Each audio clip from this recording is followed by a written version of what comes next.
Greetings from the third dimension. You're listening to the Paranormal UK Radio Network, the biggest UK paranormal network.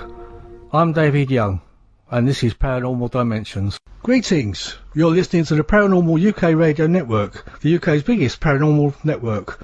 I'm David Young, and this is Paranormal Dimensions. Now, on this occasion, I'll be speaking with my special guest, Frank Willis. Now, Frank, during his life, he was born in Rhodesia. He was a trained mercenary in his early 20s and had many experiences throughout his military life, including Black Ops, active service in Rhodesia, South Africa and Colombia. Frank's CV includes working for an infamous drug baron, and his military life showed him first-hand evidence of corruption with war, money and drugs, and how they all interlink with government agendas. Now, this background has given him a unique perspective in Chai and social interaction. Now a master in martial arts, he holds 2 world records. He has 3 degrees in engineering, social work and education. And Frank can take you on a journey through his life discovering and unearthing evidence of corruption, deceit and dishonesty. But he mostly uses his experiences to educate and inform. Now, as far as the paranormal goes, he deals in spiritual healing and Chai martial arts are Frank's main focus, and he leaves his students always wanting more. Now, I'm actually proud to call Frank a friend of mine. He's been a great help over the last sort of year or so with certain aspects, which we we may touch on in here, but we'll see. He does a lot of talks, and he does talks on the para-chi, auras, reptilian agendas, where do humans come from, enemy of state, music and the human soul, and also the history of UFOs, and of quite a few other subjects. Right, so I'm now going to welcome Frank Willis. Welcome to the show, Frank. Oh, thank you, David, and thank you for having me, and hello to everybody out there. It's an absolute pleasure, my friend. As I say, you've been a great help to me over the last, well, as you know, in a certain subject. So we'll touch on that. We'll see. But yeah. I suppose really, what actually brought you into the paranormal universe, if you like? What raised your interest? Because I know you were in the Rhodesian army, weren't you? And you had some sort of a really supernatural experience there, didn't you? Yeah, war's crazy, and war does a lot of things to your mind, so I can't really explain what really did happen to us other than we had a firefight, and it was with what I now believe were greys. At the time we thought it were pygmies, and it was all like a dreamlike state, but the only difference between a dream and what was happening was we did expend a lot of ammunition. Where the cartridges went, we don't know. There was no sign of the firefight, but the ammunition was gone. So it was very surreal, and I honestly to this day don't know what happened. I have looked for answers. I've not found any. If I open a door, there's 10 more doors to open. It really is a rabbit hole, is the paranormal. But it started with me when I was a kid. My brother used to talk to a spirit in the bedroom when we were kids. So I was aware of it back then.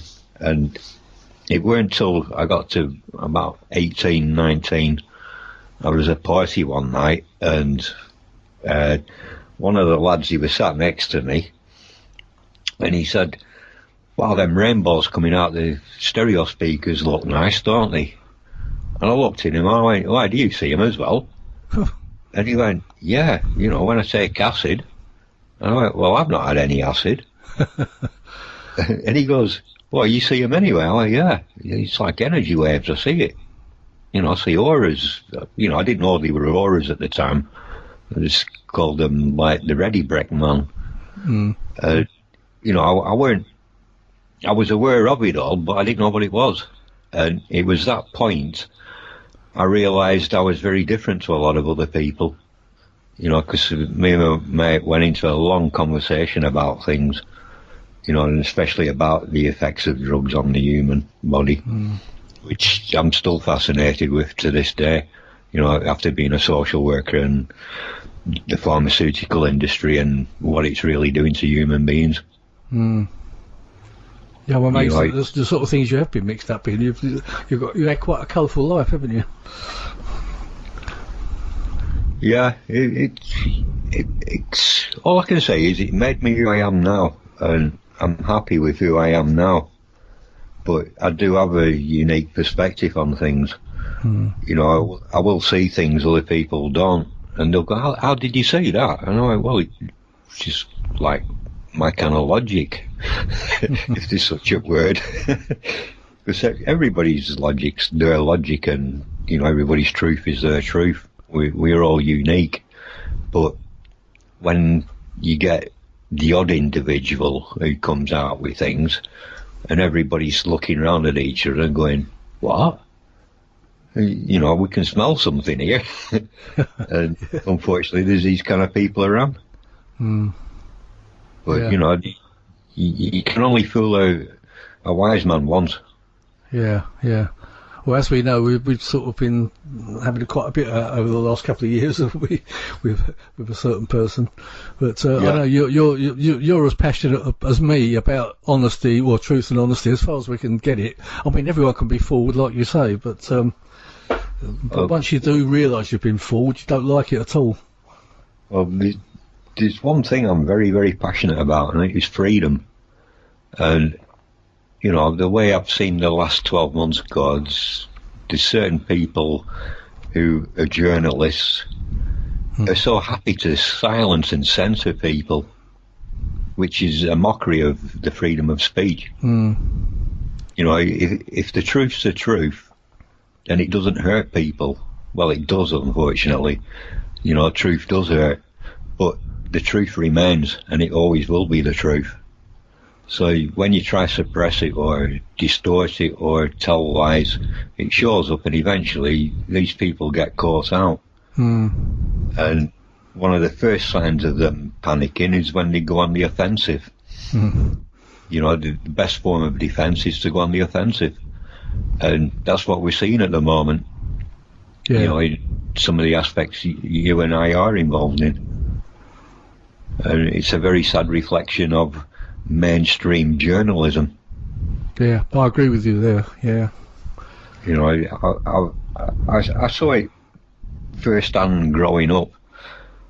You know, in Rhodesia, it was very, very different from South Africa and apartheid. But there still was that division of black and white. But the education I had, even though it was a good education, it was biased towards the white man. And a very good example was Zimbabwe ruins. We were taught that it was probably built by Portuguese explorers.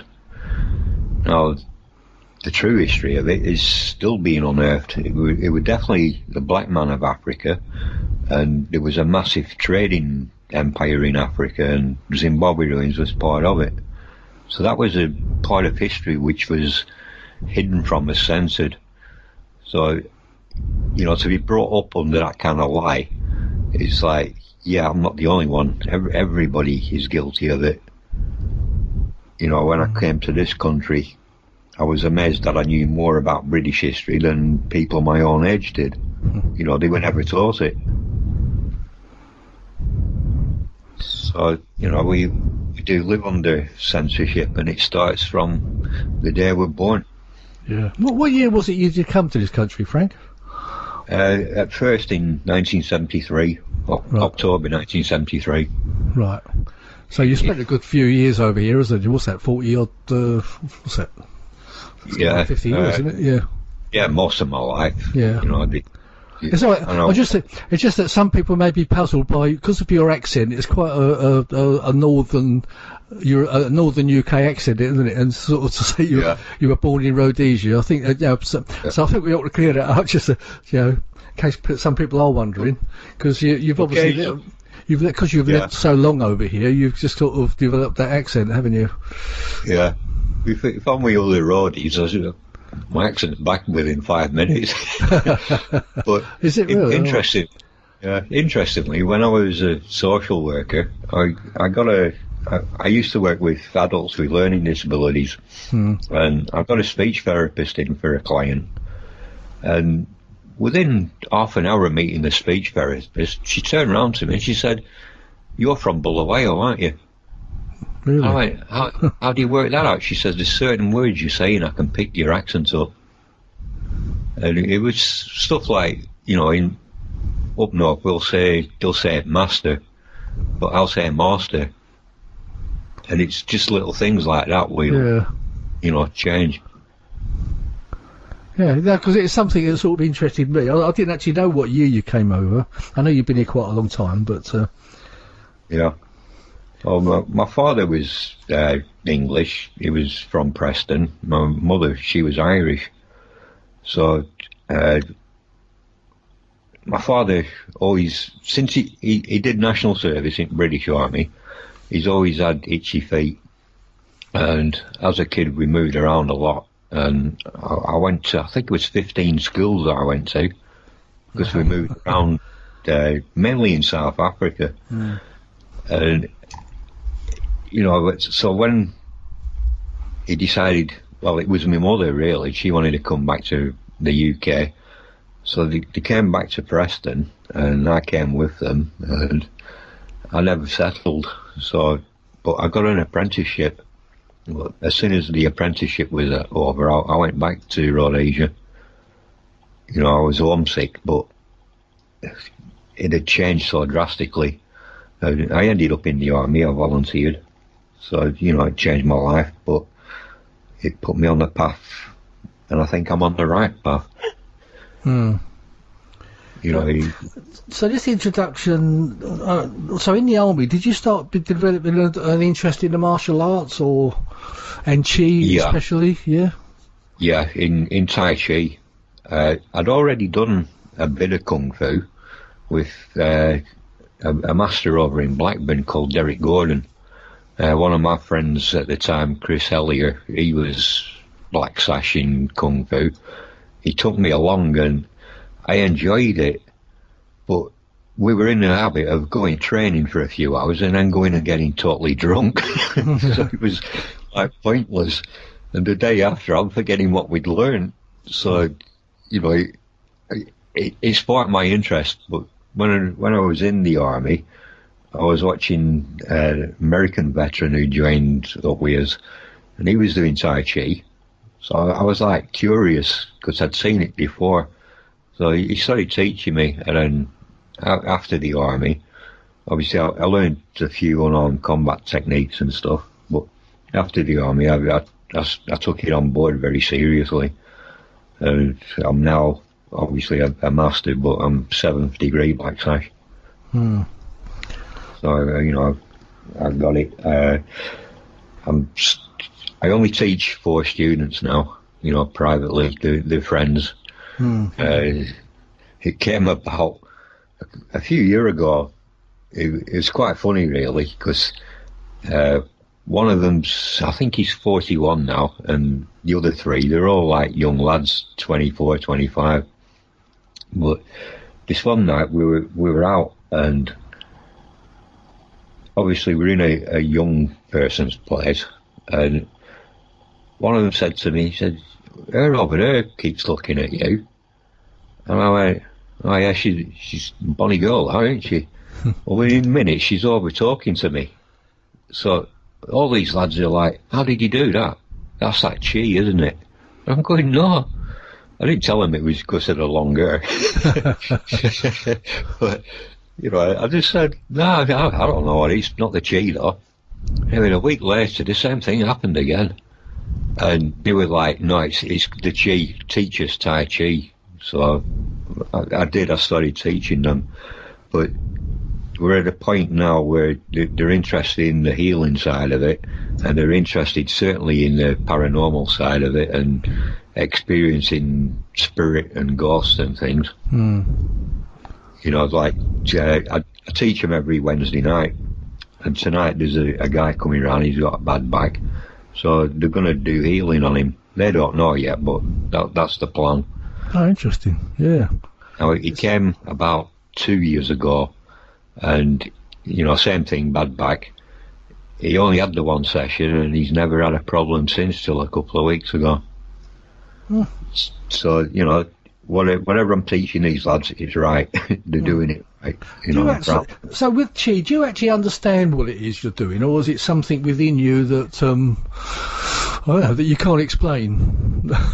Part of it's something within me, because I've listened to everybody else, the top healers and stuff, and I'm not going to slag them off or say they're wrong, because it's their journey and it's their understanding of what it is. But some of it I do laugh at, it's like everything else, you get your snake oil salesman in it. Yeah. But for anybody, I will say it comes from within. And whatever you want to call it, you call it that. Because your video, I'm going to put this on. I should put a link to the video on my Paranormal Dimensions site. The listeners page. You going through those tiles, it just looks an impossible thing to do. I mean, it would be for me anyway. But when I see you do it, you seem to just slide through it like butter, and it's just unbelievable, really. Because you've got 2 world records, haven't you? One's for the breaking tiles, and the other one's for the chopsticks to your throat, isn't it? Yeah. Which is another scary thing. You'd think that would go through most people's throat, the way you do it. Well, a couple of years ago, I demonstrated at a probe conference where I had a lady hold a sword against my throat. And I pushed her backwards and she fell over. Oh, I can't bear thinking about it. But I mean, it hurts just to look at some of your videos. I've said, when you were standing on your fingers as well, and leaning against the wall. It really hurts my fingers just looking at it. It's chi. And that's what I'm saying. It's some sort of a weird. Well, to me, it's some sort of a paranormal power. I can't put it any other way. It's unless we've all got it, but we don't know how to manipulate it and use it. Would that be the case? Or I don't know. Yeah. Well, I do it through the martial arts and through the healing, where I'm controlling it and manipulating it, and to protect my body, and then project it to either hurt somebody or heal them. I mean, can you imagine me hitting somebody like I hit them concrete slabs? No, that's what I'm saying. It's kill them. Yeah, you would do. And that's where a lot of degree of control comes in from your own point of view, doesn't it? It's that's right, yeah. You've got to have an inner peace within you, haven't you? Otherwise, you'd go around killing everybody. One of the big tests for me was going through my last divorce. I was pushed to the limit by quite a few people, but especially my ex-wife, and I didn't do what anybody was expecting. Even now people say to me, God, you went through hell, but you just smiled. And the answer is, I wasn't playing their game. The day she left, that was it. It was over. And I know where you're coming from, brother, because I've had a couple of relationships like that myself. Yeah. It's easy to get attached and carry them attachments with you. But it was like, no, I've got to practice what I preach and put my martial arts into practice. Peace of mind. You stay calm in your mind, you're going to win whatever. And I did. Okay, I've not seen my 3 youngest children since then, but in my mind and in my heart, I won. Because I didn't react the way she wanted me to. At the end of it, I think she wanted me to react in a negative way and get me arrested and go, see, I told you, blah, blah, blah, blah, he's violent and all this, which she's now telling my youngest daughter that I used to beat my youngest daughter up. It's like, how disgusting and low can you get? Yeah, it made me feel quite sad actually when he told me about your children. It's It's not an easy thing to go through, is it? It's when you lose contact. No. You know, nobody just really, no matter how bad a person you are, and you're not in any way, shape, or form, but nobody deserves that, do they? Yeah. Well, all my friends who knew us both, they're like, even her own parents, they're like, they can't believe what she put me through and did, stopping me seeing them kids, because them kids went everywhere with me. You know, if I just went to the shop, they'd come to the shop with me. If I went off to a martial arts conference, they came with me. You know, they were part of me. So she wanted to hurt me, and that was the only way she could do it. So, yes, Andrea, if you're listening, you did hurt me. So I hope you're happy. Well, if she is listening, then that's right. There's nothing I can say to make anything any easier for you. But you know our thoughts have been with you. That when people that know about this story, it's not nice.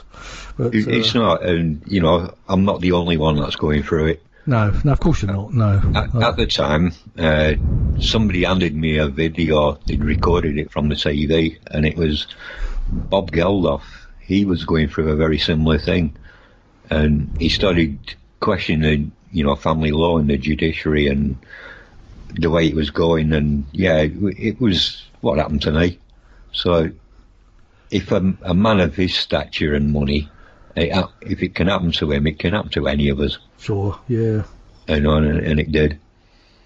But it got me interested in law, and you know, I have quite a good understanding now of law and where we stand within English common law and the acts and statutes that are enforced upon us. Yeah, actually, some of it's quite mind-blowing. The things we actually don't know what we can actually do about things, which we don't. We just stand by and let them do what they like, really, a lot of the time. Yeah. You know, it's one of the first things I tackled was the council tax and looking at that. And it's actually unlawful. It's not illegal, but it's unlawful, and there's a difference between lawful and legal. And when you get your head around that, you can do something about it. Now, for most people, the first contact with being on the wrong side of the law is when they get arrested, or just like, say, a motoring offence where the police pull you over. They'll go, right, I'm going to report you for your bald tyre on your car. Do you understand? And the minute you say, yes, I understand, you've gone into a contract and you've formed a joiner. And that's where they have you then, because you just the authority to stand over you. They don't speak English, they speak legalese. They trick you into it. They're not better than highway robbers on the highway. They just got a really nice way of doing it, and everybody thinks, well, it's the right way. Essentially, it's not. I mean, the thing is, what can you actually? I think most people would be sort of too frightened to sort of deal with that, wouldn't they? You know, you normally just say, yes, sir, 3 bags full, sir, and sort of just let them do what they do. I suppose if you said nothing, I suppose that would make the difference, would it? In a way, yeah, because you ask any barrister or law lord, they'll say, do not talk to the police. So the minute you open your mouth, you're making a commitment, and you're going to hang yourself. Yeah, I suppose that's where they get. You're not obliged. You're not obliged to say anything, but if you do say, I suppose that's where that comes from, is it? That's correct. That. Yeah. And another thing most people don't get their head around is when you do get arrested, you're taken into protective custody, and that comes back from the days of like mob rule and lynchings, where the constabulary would move in and arrest you for your protection, hence the protective custody. So they have an obligation once you're arrested. Right, yeah, not to take you in and beat you up, lots. Yeah, exactly. Anyway, you've got a couple of degrees, haven't you, in engineering and social work and education. Yeah. That's the engineering. I served an apprenticeship in engineering pattern making, and that gave me a very strong interest in metallurgy, which is where I have my degree in metallurgy. Right. Because there is a paranormal aspect of meteorology, is it? Metallurgy. Yeah, because I remember going to see a psychic years ago. It was in Haworth in Yorkshire. He was called Tom, I think he was called, and he just said to me, "You're an alchemist."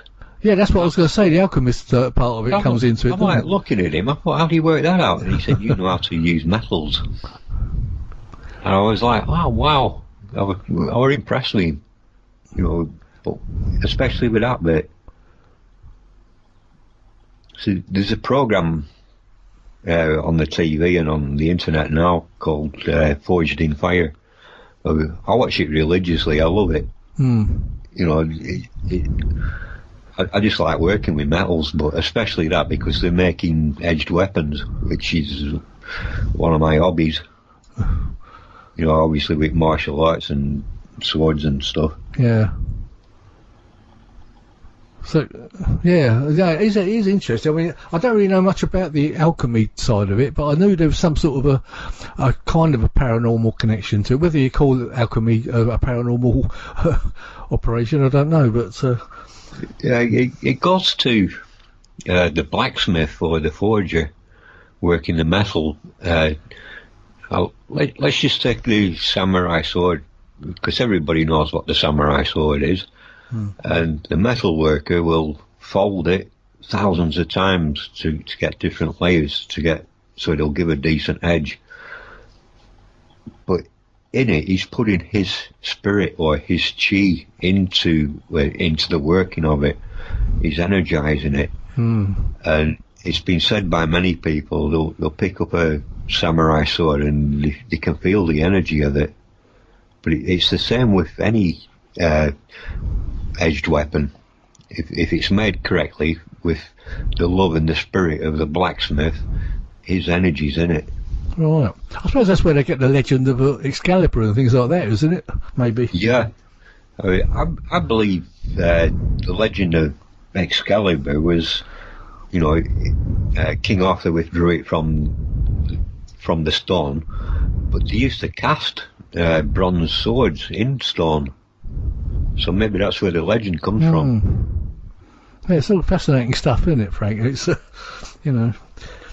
about, do you want to talk a bit about your spiritual healing? Or because I know you also do some ghost hunts and things. I'm not going to connect the two, but obviously spirit comes into a lot of what you do.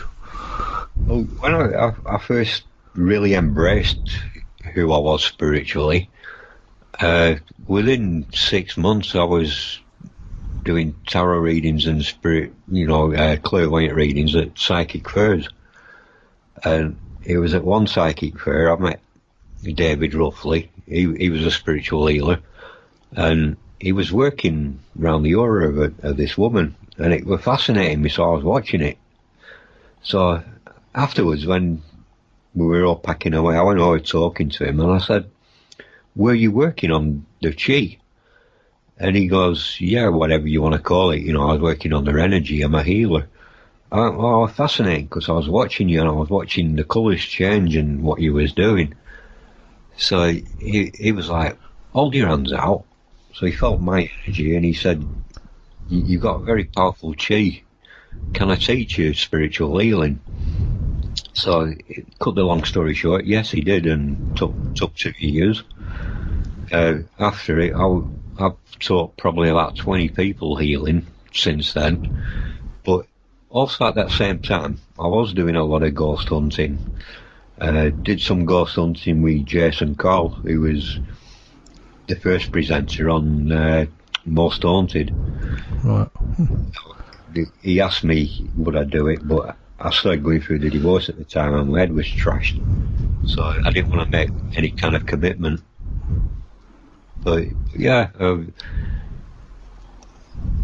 the road it's taken me down has made me realise, and now physics backs this up, that the universe that we see and feel around us is only part of a multi-universe, multi-dimensional universe.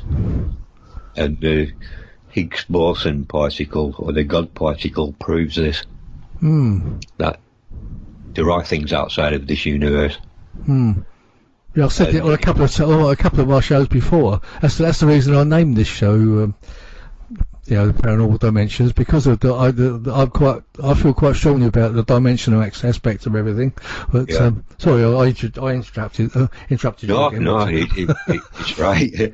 And people I've taught Tai Chi to over the years, sooner or later they start to experience what everybody would call the paranormal. I just call it normal. Well, yeah, I mean, it is normal to some of us, isn't it? It's. I think it's only paranormal to the people that kind of are on the outside of it, really. Yeah, I think they like to call it paranormal because they're actually scared of it. Yeah. There's something within the human psyche. If they don't know what it is, they're instantly scared of it. Yeah, it's either paranormal or abnormal. Yeah. So usually you get the laughter, and it's a nervous laugh. But yeah, the people I've been teaching and that, you get the odd one who'll come up and go, I saw colours around that person. Well, that's you're starting to see it as well as feel it. And they're like, wow, I never thought this would exist. I'm blown away. And the older I've got, I've realised that it's, again, it's not that paranormal. It is normal for human beings to be this way. I mean, I've seen auras myself, but I can't see colours. All I can see is like a grey shape around people. When you're sort of looking. It's a start. Keep practicing. Yeah, for a number practicing. I suppose that's what it is. I suppose if you keep practicing year after year, it would get better. But I do know what you mean about the aura. I was quite amazed by it myself the first time I saw it. Yeah. But it is actually amazing. And like just another example. Last week with a group of lads I'm teaching, one of them sensed a spirit what came into the room. So he's got that open mind for it. He's analytical, which is good, but he has that open mind, and he started to experience it. Right. But people do, and people are frightened to talk about it as well, because I get a lot of people who will come to me and they'll say, "Oh, my father died, or my wife died, husband died, whatever," and then 3-4 nights later they came in the bedroom and sat on the bed, and I could feel them, or I could smell them, or I could actually see them.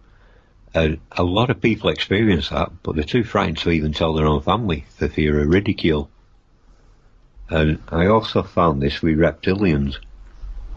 When I first experienced one and then spoke about it, other people started speaking about it, and I had a lot of people come to me for help because they have a problem with reptilians. I can't really help them, but half the time, just by talking about it and accepting that they are a real phenomenon, people get a bit of solace from it.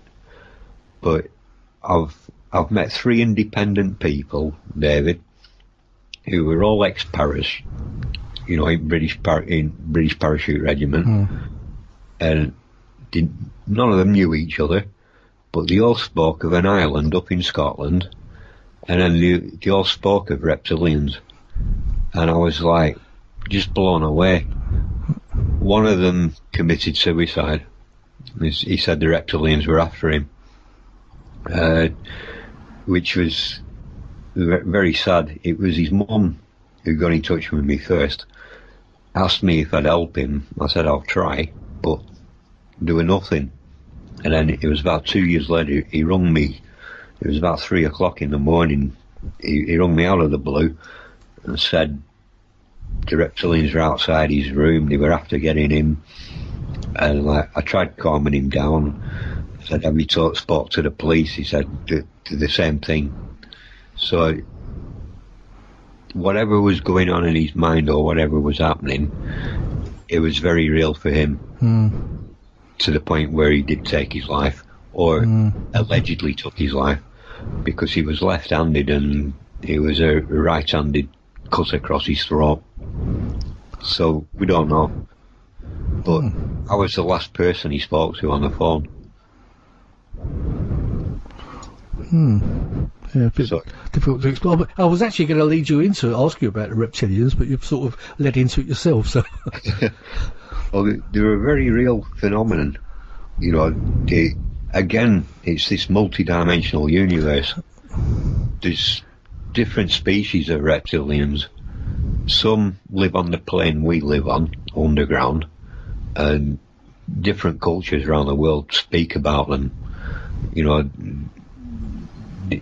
I know the Sioux Indians had certain groups of warriors that went hunting for them at night, you know, to kill them. But then there's others which are multi-dimensional.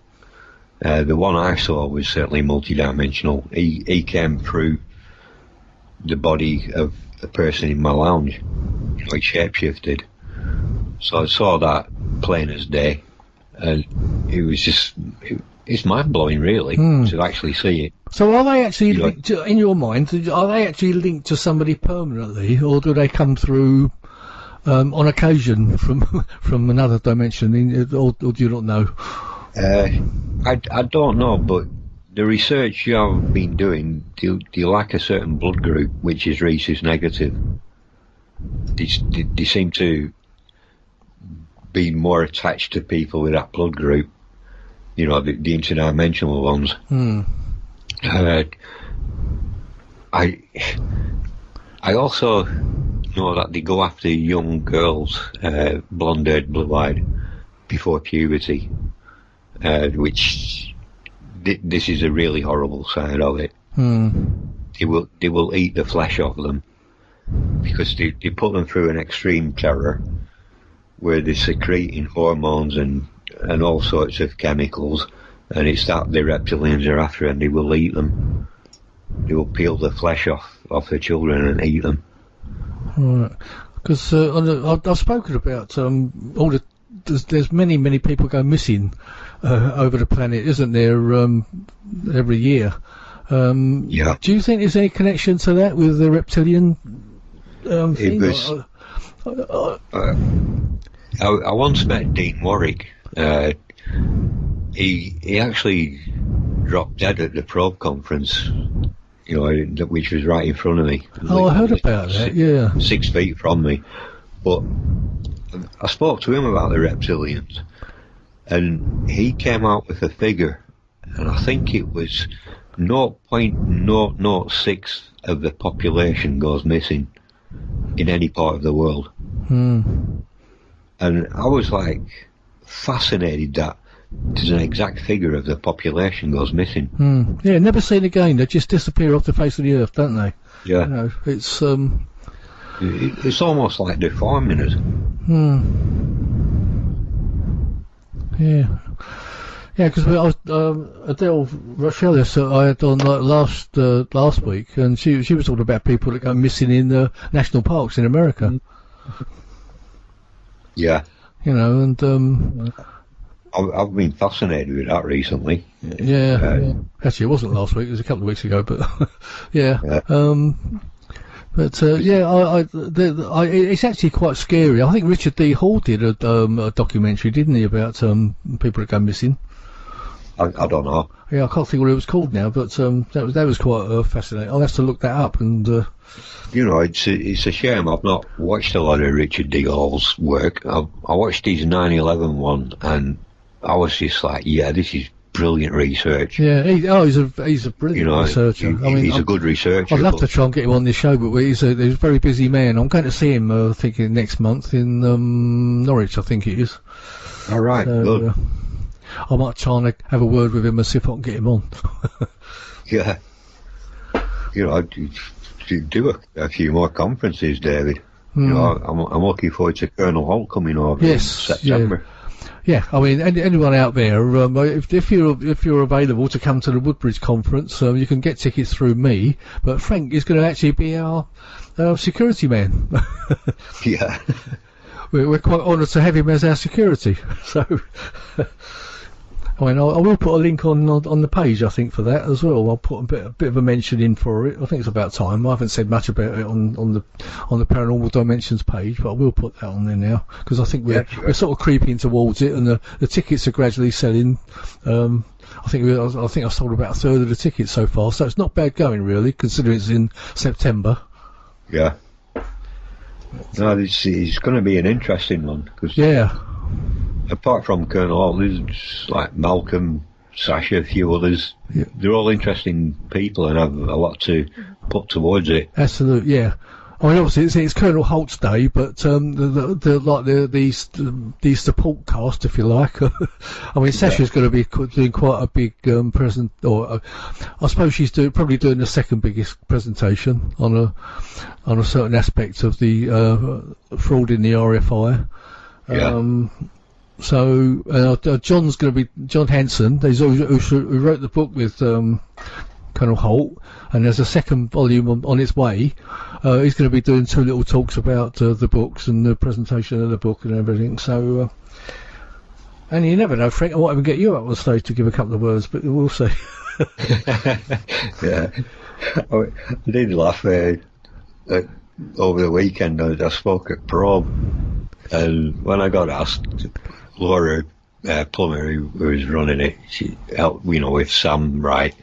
She says to me, we want you to talk, but don't swear. I promised her I wouldn't swear, and I didn't.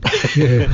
But I do get passionate sometimes. I know. I mean, to be honest, I will put your videos up on the Paranormal Dimensions page with a warning. Also, colourful language. But yeah, well, I know you can get really mad about stuff, and you just can't help it, can you? And yeah, I know there's a particular magazine editor out there who doesn't like it, and that's all you can pick on, really. Yeah, truth. Forget the truth. It's the swearing he doesn't like. Yeah. Excuse me. Yeah. It goes back to that freedom of speech, doesn't it? Truth. Oh, absolutely. Yeah. You can speak the truth, but I'll ignore it and go the other way anyway. Yeah.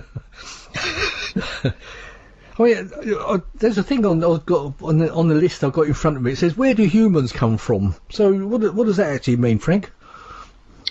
Right, fascinating subject. This, because like another pet thing of mine is history, and certainly the history of mankind is not what we've been told. I grew up a Catholic, so I had that hammered down me. The creationist side of it, but soon realised that weren't right. But I started looking at history, especially growing up in Rhodesia. I was taught English history because it was an English colony, but there was not much African history. And if you're talking about Western history on Africa, it's only a couple of 100 years old. They ignore the African side of it. So, but I was also learning that from going out into the villages. I used to have a good neighbour, Old Vandenberg. He went out into the Kalahari quite a lot hunting, and he used to take me with him. So I'd stay with the Sand Bushman and learn tracking and hunting skills and learning how to find water, stuff like that, but also learning the legends of them and where they believe they came from. And that always stuck with me. So when I started looking at other cultures around the world, they all believe that we came from the stars, which is fascinating because the archaeology clearly shows that mankind is older than we are told. Yeah. It's easy to say I'll take the Great Pyramid, but I'll not. I'll take the Sumerian civilization. They say that was the birth of civilization, but it wasn't. It was a very, very complex civilization, and it did not just suddenly exist. It had to evolve from something. So there's at least 10,000 years before that. But some of the technologies around the world, some of the ancient sites, the mathematics, the logistics of building them, it came from a very, very organised, highly advanced civilization. So we're a lot older than we actually are. Now, when you look at their myths and where we came from, they're all saying we came from the stars. Now, it could just be that, I forget what it's called, Aspersia or something, basically like the Andromeda strain, where life came from outer space on a comet and came here, you know, in microbes, and then it develops. So I do believe that. But as for mankind, the missing link is there. There's no definitive way we evolved. And when you do look at Homo sapien, the brain size, the skeletal size, the lot has not evolved. And if you look around at nature, like you've got sharks, you've got crocodiles, alligators, they've not evolved for millions and millions of years. Yep. You know, people say, well, they're like the king of their environment now. I'll say, well, what environment is the human king of? Because wherever humans go, we trash it. But in archaeology, there's no sign of us trashing it beyond 100,000 years ago. So, you know, I question, where do we come from? And I think we came from somewhere else, out of space, wherever. Yeah. We're not indigenous to this planet. No, I think a lot of the religions have got everything really confused as well, haven't they? Because I think they do actually refer to, obviously, they do actually refer to outer space, don't they? Especially in the Bible, it says when God said, let there be light and everything, he's actually talking about the planet, so it's got to be off the planet somewhere. Yeah. So it's the Indian Vedas, they actually describe the solar system. It's like, how did they know? Yeah. And the because the Mahabharata is thousands of years older than the Bible, and so is the Quran, isn't it? You know, yeah. It's and they all talk about beings which are very much like the same descriptions as like Jesus Christ and a few others, isn't it? You know, they've all got those characters in their Bibles, which are thousands of years older, and it seems like our later ones have been sort of adapted from that. Yeah. I was talking to Michael Feely about that, actually, the last guest I had on here. It's actually quite it's actually quite an interesting subject. In fact, it got so interesting I had to have it make it a part 2. Yeah, it is. Like, you just take the whole Egyptian hierarchy and Horus, Horizon, you know, it's all there. The archaeology connected with the solar system, it's there. You know, there's too many coincidences. Yeah. Oh, it definitely is, yeah. I mean, considering you've got civilizations that didn't know each other, you know, on different sides of the planet, but they've got similar types of beliefs and pictures they draw, and even structures they build. Yeah. You know, it's as I say, it's a very fascinating subject. One of the first symbols I connected with, you know, different continents was the spiral. It's like, to this day, nobody really knows what they were carving into rock, what that spiral represents. Yeah, now, that's true. to me, in Tai Chi, it represents energy. If you've got two energy lines, you know, ley lines or dragon lines, where they cross, the energy spirals upwards. So, you know, I feel it, but ancient man knew it. That's why they built places like Stonehenge at the crossing of ley lines. Hmm. You know, they were trying to harness that energy, the natural Earth's chi.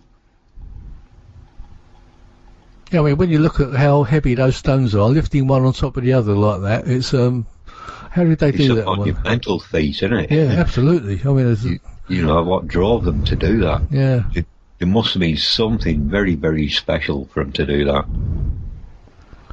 Yeah, not just once either. It's there's probably I don't know how many gateways there are. There's probably about 10, isn't there? I think something like that. But yeah, and also the pyramids. I mean, to be lucky in those great big chunks of be it sandstone or whatever it is, right the way up to the. I mean, they get heavier and heavier the higher you go. And why you want to take them up as high as that? It's just. Yeah. Do you think some sort of chi must have come into that? I would have thought if it's for building the pyramids.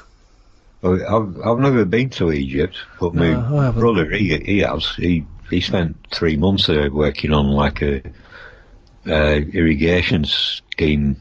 I think it was part of the Prince of Wales thing he did or something.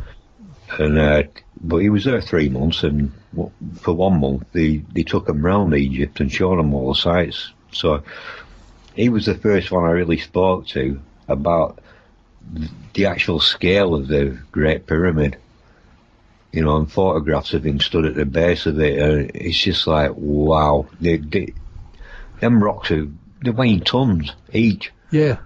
And the logistics, if you go by what scientists say, it took 20 years to build. That means that one of them blocks was placed every 3 minutes, 24 hours a day, 7 days a week. That's kind of what I was saying. And why would you? I mean, the manpower and to do it. Why would you want to do that? You know. Yeah. You know, that's what I can't get my head around sometimes. I mean, I mean, you compare it to like the Victorian age. The Victorian age was where certain people like Brunel and that rose to prominence, and they started building stuff. Like Preston, where I live, there's the Harris Museum. There's a guy called Harris built it for Preston. Now, you compare that to the pyramid, and it's like a drop in the ocean. Yeah. The wealth, opulence, and control and power that pharaoh or whoever built that pyramid had was phenomenal. And why? Yeah, the first person that got me interested in all that sort of stuff was obviously Eric von Daniken with his Chariots of the Gods. You know, that's when I started really thinking seriously back in about, must be about 1966, I think it was, when it came out. You know, yeah. Yeah, so I don't know how you feel about the ancient alien theory, but I'm actually quite impressed. But I actually think there's a lot to it. I mean, every theory is not right, obviously, but there's mistakes here and there, and it is only theory. But I think a lot of this it raises valid questions. Absolutely, yeah, it makes you think about it. I mean, it's like even when Eric von Daniken wrote the book, he didn't say Chariots of the Gods. He put a question mark on the end of it. He's questioning it. You know, he's not actually saying it was, but then he shows you the evidence. So. Well, you know, you just take, like in the Great Pyramid, the sarcophagus. It's a massive block of, I can't remember the exact name of the granite it's made of, but it's the second hardest substance on the planet. And it's been hollowed out. Yeah. They had to use at least diamond-tipped tools to do that. Yeah, I mean, you'd struggle with that today, wouldn't you? Yeah, exactly. So where did they get that technology from? Yeah. Well, I suppose in the last couple of minutes we've got, I mean, I know you talk a lot about the history of UFOs. I mean, where do you... I mean, let's just talk about the big case, Roswell. What do you think about the Roswell case in the last couple of minutes we've got? I know you can't say much. Roswell's interesting because what makes it even more interesting is how the press reported it in the first 24 hours. And then they took it all away again. Yeah. Yeah. So obviously a conspiracy is going to be built up from that. and people are going to ask questions. So whatever happened, I don't really know. But I know the overwhelming evidence in history shows that it's been happening since mankind were around. Yeah, there's things obviously before Roswell. Yeah, I agree with you. One of the earliest incidences I can find in history is a pharaoh in Egypt describing them, and I think it happened for 3 days where there are objects in the sky and stuff. But he reckons that they helped him make a decision, which is one of the theories where they're here to guide mankind. Yeah. And there's also the Ezekiel story that everyone knows about the wheels within wheels as well, isn't there? Yeah. And Hannibal, he had visions and saw UFOs. They've been there all the time. Yeah. And you look in history, you look in cave art, they're there, they're drawing them, they're describing them, they're talking about them. And I think the best analogy is the Lakota Sioux Indian.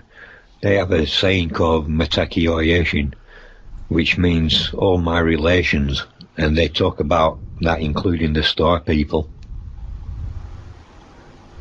So they accept that the star people, and they accept as multi-dimensional beings. Yeah, indeed. I know you've done quite a few radio shows and talks and things. You got anything else lined up, Frank? I'm doing Conscious Camp I think it's in August, down in Wales. I'm doing a Tai Chi workshop for that weekend. Oh, right. I'm thinking of doing a 3-hour session, but explaining who we are as a human being before I go into doing some practical Tai Chi and Qi Kong with them. Also some deep meditation, because the field it's in, I'm going to go there in a couple of weeks camping anyway. I love it there. There's 2 nice flow of Qis go down that field. Yeah, well, I'm amazed you've never written a book, you should do that. I started writing one about 15 years ago and realised that the information I've got, I'm going to have to write 3 or 4 books, but it's just knuckling down and doing it. I reckon you ought to do it, Frank. While you're on this planet, mate, you should do it. Yeah. Well, you've got a lot you've got a lot of knowledge and information to put out there. One of the things I have been thinking about is selling my house and buying a narrowboat and living on a narrowboat and knuckling down and writing some books. Yeah, well, you really should do that. Well, Frank, I'm really sorry, we've run out of time. No. It's been fascinating. Hope we can do it again sometime. But yeah, sure, anytime, David. Yeah, but you're always welcome down my way. You know that if you're ever around. But yeah. I'm afraid we've got to say goodbye to Frank, and thank you for everyone for listening. And no, thank you. As I say, I'll put some links on the site and everything. And bye, Frank. Thank you very much for coming on. Cheers. Yeah. And thank you for listening. Bye.